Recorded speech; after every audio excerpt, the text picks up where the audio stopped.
Orde Baru adalah periode dalam sejarah Indonesia yang dimulai pada tahun 1965 yang berjuang pada pengembangan kekuasaan oleh Jenderal Soeharto. Sebagai presiden, Soeharto memimpin rejim otoriter yang didukung oleh militer dan elit politik. Yang terkoparasi, rejim ini dikenal karena kontrol politik yang ketat, keterbatasan sipil, serta dominasi politik dan ekonomi oleh kelompok yang dekat dengan pemerintahan. Pada awal pemerintahnya, Soeharto mengimplementasikan kebijakan pembangunan ekonomi yang dikenal sebagai pembangunan 5 tahunan yang berhasil meningkatkan pertumbuhan ekonomi dan stabilitas politik. Namun keberhasilan ekonomi ini juga dapat diimbangi oleh penindasan politik terhadap setiap bentuk oposisi yang dikritik terhadap pemerintah. Media dikendalikan secara ketat. Partai politik dibatasi oleh hak dibatasi. Selama lebih dari 3 dekade kekuasaannya, Soeharto berhasil mempertahankan kekuasaannya melalui penggunaan represif, aparat keamanan, dan praktik korupsi yang meluas. Namun pada tahun 1997, krisis finansial Asia menghantam Indonesia, menyebabkan keruntuhan ekonomi, peningkatan pengangguran, dan meningkatkan harga barang. Ketidakpuasan publik terhadap keadaan ini memuncak menjadi protes besar-besaran pada tahun 1998 yang dikenal sebagai reformasi. Pada Mei 1998, setelah berbulan-bulan tekanan publik yang meningkat, Soeharto akhirnya mengundurkan diri dari jabatan presiden, mengakhiri era Orde Baru yang berlangsung selama 32 tahun. Pengunduran dirinya membuka jalan bagi periode transisi demokratisasi yang ditandai dengan reformasi politik, reformasi ekonomi, dan perubahan sosial yang signifikan di Indonesia.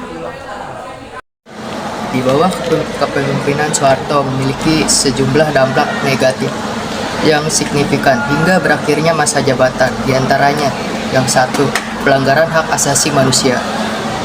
Rezim Soeharto dikenal karena pelanggaran hak asasi manusia yang serius, termasuk pembunuhan massal, kehilangan paksa, penyiksaan, dan pelandasan hidup terhadap oposisi politik serta kelompok minoritas etnis dan agama. Dan yang kedua, korupsi. Era Orde Baru juga ditandai oleh tingkat korupsi yang tinggi di semua tingkatan pemerintahan, dan keluarga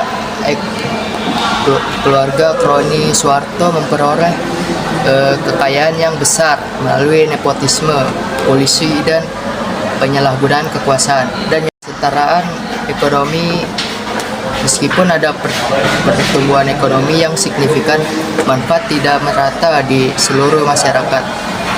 Di antaranya ketidaksetaraan ekonomi meningkat, dengan sebagian kecil elit yang memperoleh keuntungan besar, sementara mayoritas rakyat hidup dalam kemiskinan. 5. Kerusakan lingkungan. Kebijakan pembangunan yang tidak terkendali seringkali mengabaikan dampak lingkungan, menyebabkan kerusakan lingkungan yang serius seperti deforestasi, polusi air, dan degradasi tanah. 6. Konflik etnis dan agama. Ketidaksetaraan sosial dan ekonomi di bawah rezim Orde Baru juga menyebabkan konflik antara etnis dan agama, terutama di daerah-daerah yang memiliki keragaman etnis dan agama. Yang ketujuh, krisis ekonomi dan kerusuhan. Krisis finansial Asia pada akhir 1990-an memperburuk kondisi ekonomi Indonesia, memicu protes massa, kerusuhan, dan akhirnya pengunduran diri Soeharto. Meskipun Orde Baru di Indonesia dipenuhi dengan banyak kritik dan dampak negatif, ada juga beberapa dampak positif yang dapat diidentifikasi. 1. Stabilitas politik. Di bawah kepemimpinan Soeharto, Indonesia mengalami periode relatif stabil secara politik setelah periode ketidakstabilan yang ditandai oleh pemberontakan dan konflik internal pada tahun 1960-an. 2. Pertumbuhan ekonomi. Kebijakan pembangunan ekonomi yang diterapkan oleh pemerintah Soeharto berhasil menciptakan pertumbuhan ekonomi yang signifikan. Hal ini menyebabkan peningkatan standar hidup bagi sebagian besar masyarakat, terutama di perkotaan.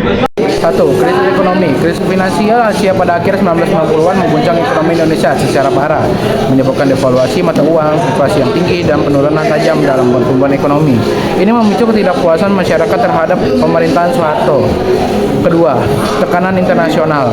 Lembaga keuangan internasional seperti IMF dan Bank Dunia memberikan tekanan pada pemerintah Soeharto untuk melakukan reformasi ekonomi dan politik sebagai syarat untuk mendapatkan bantuan finansial. Tekanan dari negara-negara lain juga meningkatkan untuk mempercepat reformasi. Ketiga, protes massal. Krisis ekonomi memicu protes dan demonstrasi massal di seluruh Indonesia. Para demonstran menuntut reformasi politik, ekonomi, dan sosial, serta mengunduran diri Soeharto